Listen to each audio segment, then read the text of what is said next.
right in the middle of Sony and Nintendo, this Fortnite shit with Sony. You know about them locking? Yeah, I do, and honestly, I think it's the smart business move. I understand it. It sucks, but you know what though? I'm kind of on Sony's side with it, and I can see where people get pissed by it. They want that, but like, I mean, when you have you have the number one selling system. Why should you open the platform up so that other people can buy other shit and then play with your players? Because you're just hurting yourself if you open that platform. It's weird when it comes to like the sales because it's like Switch is really close to it. Like Sony, because of their bundles and stuff like that, they outsell Switch. But like just I don't know. Switch has been out. I mean, PlayStation 4 has been out for almost 4 or 5 years. It's been out a lot longer. I think, and like I think Nintendo Switch has just gotten to around 10 million. I don't think. I mean, I'm like month to month, Switch is like right behind. Sony. Yeah, but you know what though? That speaks less to Nintendo then, because how can you still be behind Sony? It's been out for so many years. I think it's just Sony keeps releasing like new versions of stuff. Not just new versions, but they just have great exclusive titles. And they have a system people are finally like even hardcore Xbox fans and stuff like that have got to be saying by now like I gotta get a PlayStation. Right. There's too many good games coming out to Sony.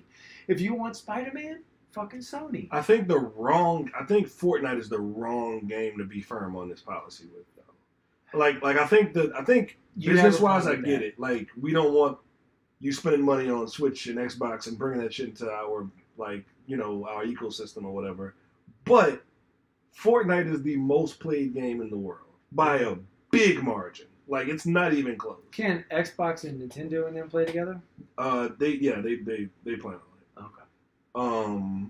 Which honestly, which is funny because Xbox was like that too for a while, and they announced a while ago, fuck it, we'll cross-platform with it. Which they may as well because they have their cross-platform with the Windows 10 stuff honestly, anyway. I think if the future comes with virtual PCs, and a lot of children play Fortnite too.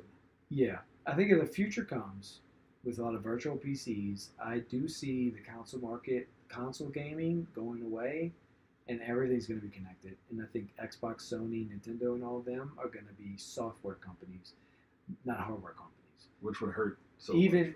Even Steve Jobs, I don't think so. Because I think with the consoles and things, a lot of times these game studios, they take a hit. I mean, not the game studios, I'm sorry. The companies like Sony and Microsoft, they don't really make money off console sales as much as they make off the games. Yeah, not nearly as much as they used to. Yeah, so I think, honestly, if the future comes to that... Now, I can see this, though, right? So, if you're playing your games on the cloud, and you're playing your games on a cloud system, right. There might be Sony's cloud and Microsoft's cloud. And you get access to these game titles with this cloud-based system. You pay this monthly fee, and you get those. I feel like if we get to that point, then the exclusivity needs to just let go at this point. I would hope so, but I think it might be stronger than ever. Because how do you solidify people paying your monthly script? I think the problem with Sony, the biggest problem with Sony doing the Fortnite lockout thing is they didn't say anything about it beforehand. Yeah, because they know it's going to upset fans, right? Right. So, but they know also that it's probably a bad business move because you're only helping out your competitors by opening up the platform. Because honestly, Sony has the biggest amount of players. That's why they get so many exclusives. Right. Because companies will, of course, do an exclusive deal with Sony because they've got the biggest part of the video game market there. They're not going to lose sales. You lose sales with an exclusive deal to Microsoft. You may lose, which Fortnite as far as sales is like a weird model anyway. But I think when it comes to Fortnite, like I think the Switch being the hybrid console is where it hurts, I think. Yeah, and look, I do agree with your point that like, okay, we get it, Sony. These other games and stuff like that you don't want to open up the platforms for, but Fortnite is a weird, different thing. Right. It's on mobile devices. It's on your Switch games. It's on Xbox. It's on PC. Like I agree with them on every other game, but I feel like Fortnite is the wrong one to be firm on. And I hear that, but I can also see why Sony feels the way it does and is doing that. So yeah, they're like, no, we want we're Sony. Yeah. We want this. Yeah.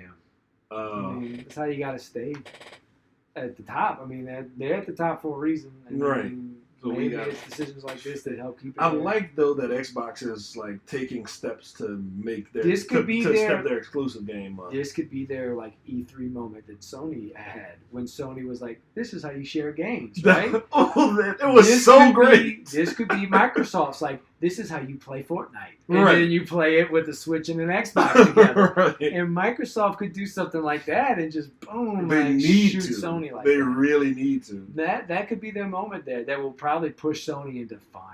Fuck it, we'll put it all together. And I'm like, just Fortnite, just Fortnite. You don't have to do it with anything else. Just Fortnite. Yeah. Because it's the one that is like everyone's playing. Kids are gonna want to play this game on the road. Yeah. Like, I like Fortnite. Clearly I like Fortnite, but like I play it on Xbox just because I like shooting with Xbox controllers more because it has triggers. Yeah. But that's just me. But,